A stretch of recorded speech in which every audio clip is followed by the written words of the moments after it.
দেব আর বলবো, দেব আর গাইব, রাসূল আমার সাল্লু আলা। মন আমার কাঁদে রে, মন আমার চায় রে যেতে সোনার মদিনা। মারহাবা মারহাবা। আমার বন্ধুগণ, আমার ভাইরা, এবার এই যুবকটি নবীজির দরবার থেকে বের হইয়া চলে গেলেন মদিনার সবথেকে বড় পাহাড় উঁচুতে উঠিয়া ওই জায়গার মধ্যে টানা ইবাদত বন্দেগী শুরু করলেন। কোনো কিছু খাবার মুখে দেয় না, শুধু কান্দে, গুনাহ মাফের আশায় কান্দে রে কান্দে, আর বলে আল্লাহ আমার জিন্দেগীর গুনাহগুলি মাফ করে দাও, আমি বড় গুনাহ করেছি। মাপ চাইতে চাইতে টানা 40 দিন পর আল্লাহ তার জিন্দেগীর গুনাহ মাফ করে দিয়েছে। জোরে জোরে বলুন না সুবহানাল্লাহ। ডাকার মতো ডাকরে বান্দা, ডাকার মতো ডাকরে বান্দা, আল্লাহ বলে ডাক রে, ডাকার মতো ডাকলে পরে গুনাহ হইব মা। আমার ভাই, আমার বন্ধুরে, তাইলে বলেন তো বাজান, ওই কবরে যেতে গেলে কয়টা জিনিস লাগবে? 1 নাম্বার ঈমান, 2 নাম্বার তাকওয়া। কথা বলেন ঠিক কিনা? দুইটা জিনিস যা ঠিক থাকবে বন্ধুরে, তারা কবরের ভিতরে শান্তিতে থাকতে পারবে।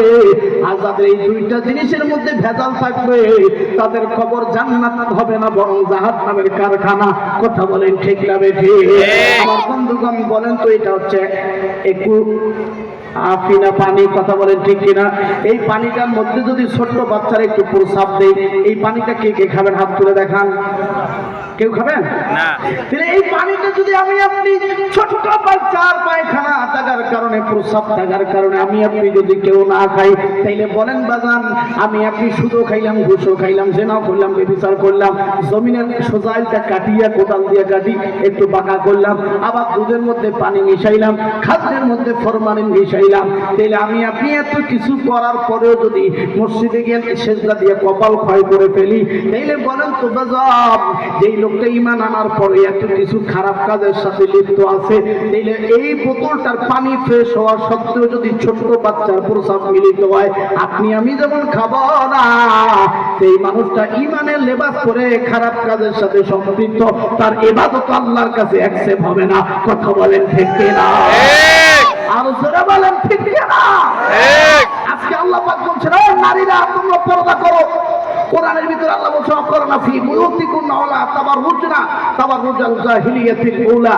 আল্লাহ বলছেন, ও নারীরা তোমরা জাহেলি যুগের মতো চলাফেরা করিও না, তোমরা পর্দা করে চলো। কথা বলেন ঠিক না বেঠিক? কিন্তু আমাদের সমাজের নারীরা দেখবেন, হায় হায় হায়, বাপরে বাপ, তাদের পর্দা নাই। যত দিন যাচ্ছে তত পর্দা খাটো হচ্ছে। কথা বলেন ঠিক কিনা? আগে ছিল 4 পিস, তারপর হলো 3 পিস, এরপরে 2 পিস, এখন 1 পিস, আর কয়েকদিন গেলে 0 পিস। কথা বলে ঠিক? কষ্ট হচ্ছে নাকি বাপ?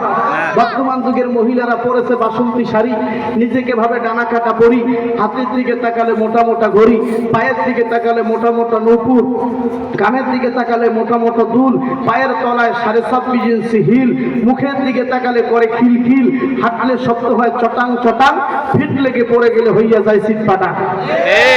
আরে কথা বলেন ঠিক কিনা?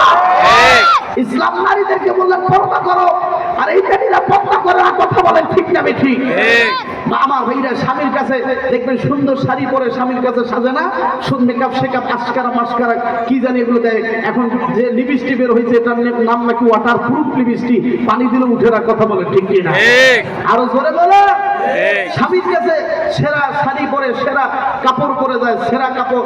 স্বামী কয়, হ্যাঁ হ্যাঁ, তোমাকে এত সুন্দর সুন্দর কাপড় নিয়ে দিলাম, আর আমার সাথে রাতে শুইতে গিয়া সেরা কাপড় বড় কারণটা কি?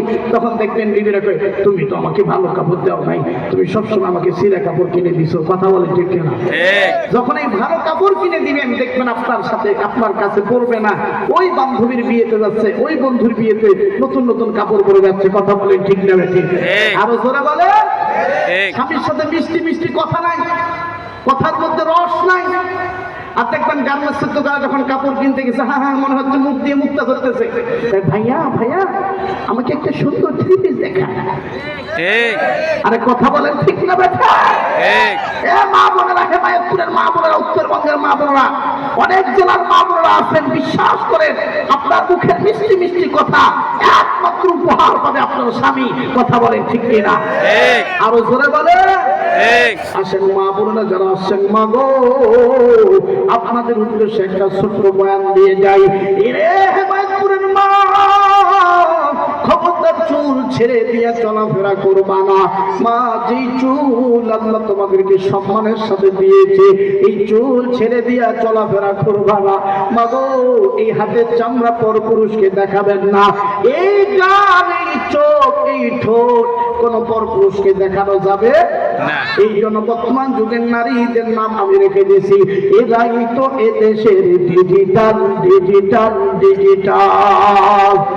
আর কথা বলেন, এরাই তো এদেশের ডিজিটাল ডিজিটাল ডিজিটাল।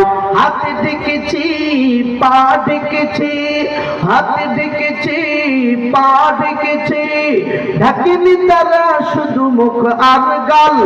এরাই তো এদেশের ডিজিটাল ডিজিটাল ডিজিটাল। হাই রোডে চললে দেখি না কিছু, হাই রোডে চললে দেখি না কিছু, দেখি শুধু ওদেরই এক ঝাঁক পাল। এরাই তো এদেশের ডিজিটাল ডিজিটাল ডিজিটাল। কথা বলেন, কথা বলেন আমার বন্ধুগণ, আমার ভাইরা। আজকের মা বোনা স্বামীর খেদমত করতে চায় না। এরে মা, ইসলাম তোমাদেরকে চারটা কাজ করতে বাধ্য করেছে। 1 নম্বর পর্দা, 2 নম্বর মা 5 ওয়াক্ত নামাজ পড়বেন। আজকে দেখবেন অনেক মা, স্বামী যদি অসুস্থ হয় স্বামীর জন্য রোজা থাকে, কিন্তু নামাজ পড়া আছে না নাই? অনেক মহিলা স্বামীর জন্য রোজা দেয়, কিন্তু অনেক মুরব্বী আছে বিবি যদি অসুস্থ হয় ওই বিবির জন্য কোন পুরুষ কোনদিন রোজা থাকে না। কথা বলেন ঠিক কিনা? পুরুষদের স্লোগান এইটা, খালি বুড়ি মরলে আরেকটা বিয়া করতে পারি। আরে কথা বলেন না কেন?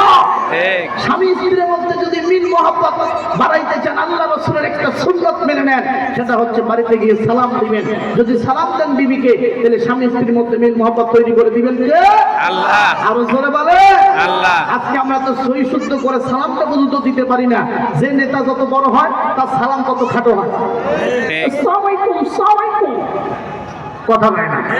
আচ্ছা বলে তোমাদের এটা কি